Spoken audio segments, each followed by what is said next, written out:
창세기 42장. 야곱은 이집트에 곡식이 있다는 것을 알게 됐습니다. 야곱은 자기 아들들에게 말했습니다. 너희가 어째서 서로 얼굴만 바라보고 있느냐. 그가 이어 말했습니다. 보라, 내가 이집트에 곡식이 있다는 말을 들었다. 그곳에 내려가 우리를 위해 곡식을 좀 사오라. 그러면 우리가 죽지 않고 살 것이다. 요셉의 형들 10명이 곡식을 사러 이집트로 내려갔습니다. 그러나 야곱은 요셉의 동생 베냐민만은 그의 형들과 함께 보내지 않았습니다. 그에게 화가 미칠지 모른다라고 생각했기 때문입니다. 이스라엘의 아들들은 곡식을 사러 가는 사람들 틈에 끼어서 내려갔습니다. 가나안 땅에 흉년이 들었기 때문입니다. 그때 요셉은 그 땅의 총리가 돼 그 땅의 모든 백성들에게 곡식을 팔고 있었습니다. 요셉의 형들이 와서 얼굴을 땅에 대고 그에게 절을 했습니다. 요셉은 자기 형들을 보자 바로 그들을 알아보았습니다. 그러나 그는 모르는 척하며 그들에게 매몰차게 대했습니다. 요셉이 형들에게 말했습니다. 너희는 어디에서 왔느냐? 그들이 대답했습니다. 양식을 사러 가나안 땅에서 왔습니다. 요셉은 자기 형들을 알아보았지만 그들은 요셉을 알아보지 못했습니다. 요셉은 전에 자기가 그들에 관해 꾸었던 꿈이 생각났습니다. 그가 말했습니다. 너희는 정탐꾼들이다. 너희는 우리 땅에서 허술한 곳이 어딘지를 살피러 온 것이다. 그들이 대답했습니다. 아닙니다, 내 주여. 주의 종들은 양식을 사러 왔습니다. 우리는 다 한 사람의 아들들입니다. 주의 종들은 정직한 사람들입니다. 저희는 정탐꾼들이 아닙니다. 요셉이 그들에게 말했습니다. 아니다. 너희는 우리 땅의 허술한 곳을 살피러 온 것이다. 형제들이 대답했습니다. 주의 종들은 12형제입니다. 저희는 가나안 땅에 살고 있는 한 사람의 아들들입니다. 막내는 지금 아버지와 함께 있고 또 하나는 없어졌습니다. 요셉이 그들에게 말했습니다. 내가 너희는 정탐꾼들이다 라고 말한 것은 바로 이 때문이다. 그러면 너희를 시험해 보도록 하겠다. 바로의 살아계심을 걸고 맹세하지만 너희 막내가 여기 오지 않는 한 너희가 이곳에서 빠져나가지 못할 것이다. 너희 가운데 하나를 보내 너희 동생을 데려오도록 하라. 그동안 너희는 갇혀있게 될 것이다. 너희 말이 진실인지 시험해 보도록 하겠다. 만약 진실이 아니라면 바로의 살아계심을 걸고 맹세하건대 너희는 정탐꾼들임에 틀림없다. 요셉은 그들 모두를 3일 동안 가둬놓았습니다. 3일 만에 요셉이 형제들에게 말했습니다. 이렇게 하면 너희가 살게 될 것이다. 나는 하나님을 경외하는 사람이다. 너희가 만약 정직한 사람들이라면 너희 형제들 가운데 하나가 여기 감옥에 남고 나머지는 흉년 때문에 굶고 있는 너희 집안 식구들을 위해 곡식을 갖고 돌아가라.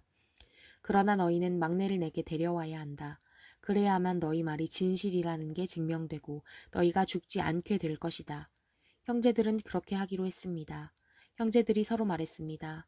정말로 우리가 우리 동생 때문에 벌을 받고 있구나.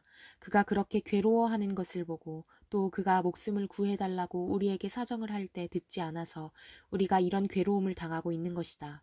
르우벤이 말했습니다. 내가 그 아이에게 죄를 짓지 말라고 했는데도 너희가 내 말을 듣지 않았다. 이제 우리가 그의 핏값을 치르게 됐다. 그들 사이에는 통역관이 있었기 때문에 그들은 요셉이 자신들의 말을 알아듣고 있는 줄을 몰랐습니다. 요셉은 형들에게서 물러나와 울었습니다. 그러고 다시 돌아와서 그들에게 말하고 형제들 가운데 시므온을 골라내서 그들이 보는 앞에서 묶었습니다. 요셉은 종들을 시켜 형제들의 자루를 곡식으로 채우되 각 사람의 돈을 각자의 자루에 도로 넣어주며 여행에 필요한 음식들도 따로 주라고 명령했습니다. 그들은 그대로 행했습니다. 형제들은 나귀에 곡식을 싣고 그곳을 떠났습니다. 그들 가운데 하나가 여관에서 나귀에게 먹이를 주려고 자루를 열었다가 자루 아귀에 자기 돈이 그대로 들어있는 것을 발견했습니다. 그가 자기 형제들에게 말했습니다. 내 돈이 도로 돌아왔다. 여기 내 자루 속에 돈이 들어있어. 그러자 그들의 마음이 헐렁 내려앉았습니다. 형제들은 놀라서 서로에게 말했습니다. 하나님께서 우리에게 왜 이런 일을 행하셨을까? 형제들은 가나안 땅에 있는 자기들의 아버지 야곱에게 가서 그동안 있었던 일들을 낱낱이 말했습니다. 그 땅을 다스리는 사람이 저희에게 매몰차게 말하면서 저희를 그 땅을 엿보러온 정탐꾼 취급했습니다. 그래서 저희가 그에게 말하기를 저희는 정직한 사람들이지 정탐꾼들이 아닙니다. 저희는 12형제로서 한 아버지의 아들들입니다. 하나는 없어졌고 막내는 지금 저희 아버지와 함께 가나안 땅에 있습니다라고 했습니다. 그러자 그 땅을 다스리는 사람이 저희에게 말했습니다. 너희가 이렇게 하면 정직한 사람들인지 내가 알아볼 수 있을 것이다. 너희 형제들 가운데 하나를 나와 함께 여기에 남겨두고 나머지는 흉년으로 인해 굶고 있는 너희 집안 식구들을 위해 곡식을 갖고 돌아가라. 그리고 너희 막내를 내게 데려오면 너희가 정탐꾼들이 아니라 정직한 사람들인 것을 내가 알게 될 것이다. 그러면 내가 너희 형제를 다시 내줄 것이며 너희는 이 땅에서 자유롭게 다닐 수 있을 것이다 라고 말입니다.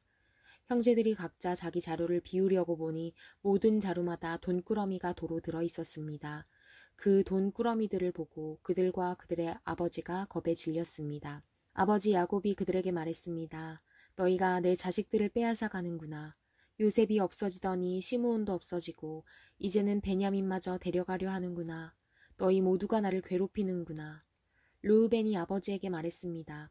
만약 제가 베냐민을 다시 아버지께로 데려오지 못한다면 제 아들 둘을 죽이셔도 좋습니다.